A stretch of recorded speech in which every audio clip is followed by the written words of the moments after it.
Kinis, manipis, minsan, madungis, pero masarap. Mwah! I-kiss. Sexy time na. Sexy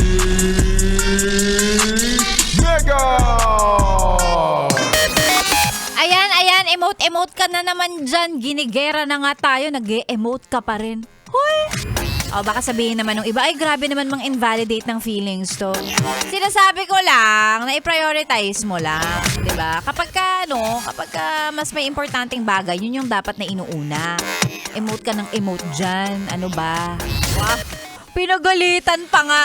Hoy, magandang umaga, 10:35 sa orasan ni Sexy Megan ngayong beautiful Wednesday morning. Oo naman, beautiful pa rin yan kahit na nakikita mo na ang balita ay hindi umaayon sa mga bagay na gusto natin.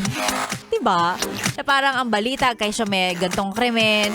Kung hindi krimen, hindi mga nag-aaway-away na world leaders, ang isa pang laman ng balita ay mga nagmamahalan. Hindi mga kapwa natin tao, kundi mga nagmamahalan na bilihin. Ayan, nagsisitaasa na silang lahat. Gaya ng laging sinasabi sa akin ng nanay ko, pandak na lang ata ang hindi tatangkad. Grabe, di ba? Sila na lang daw yung hindi tataas kasi lahat nagsisitaasa na. Nung nagtatrabaho na ako, nung sinabi sa akin ulit ng nanay ko yan, dinagdagan ko, mabukod sa mga natural na maliliit, yung sweldo hindi rin tumataas. Ewe!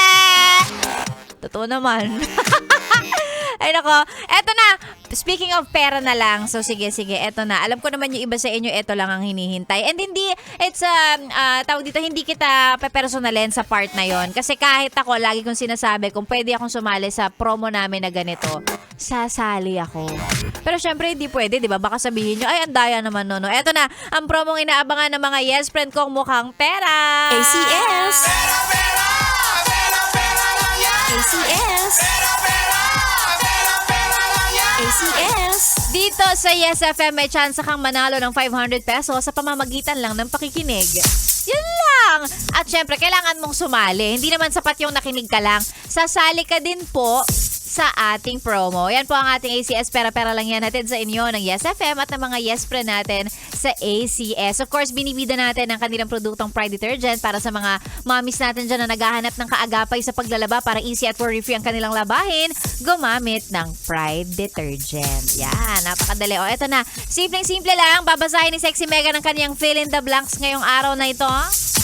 I-send ang tamang sagot sa ating Facebook page, DJ Megan Yes FM. At gaya rin ng lagi kong sinasabi, tinuturuan kita maging reliyosong tao dahil gusto ko magdasal ka. Ipagdasal mo na pangalan mo ang lumabas sa ruleta natin mamaya para ikaw ang mag-uwi ng 500 pesos. So eto na, napakadali lang. Ang ating fill in the blanks ngayong araw na ito ay pag binato ka ng bato, batuhin mo ng blank. Ang tamang sagot ay send sa ating Facebook page, DJ Megan Yes FM. Tingnan natin kung sino ang mananalo ngayong araw na ito. Ayusin nyo ng sagot ha. Pag binato ng bato, batuhin mo ng hindi paso. Hindi rin ng jar na may laman. Ayusin mo ng sagot. Tingnan natin mamaya kung sino ang mananalo ngayong araw ng Wednesday. Diyan lang po yan sa ating promo na ACS. Pera lang yan. Sexy Megan po ang inyong kasama sa programang Chillax 101. Dito lang sa 101.1. Yes FM. Solid. Ay, sweet girl. Good morning.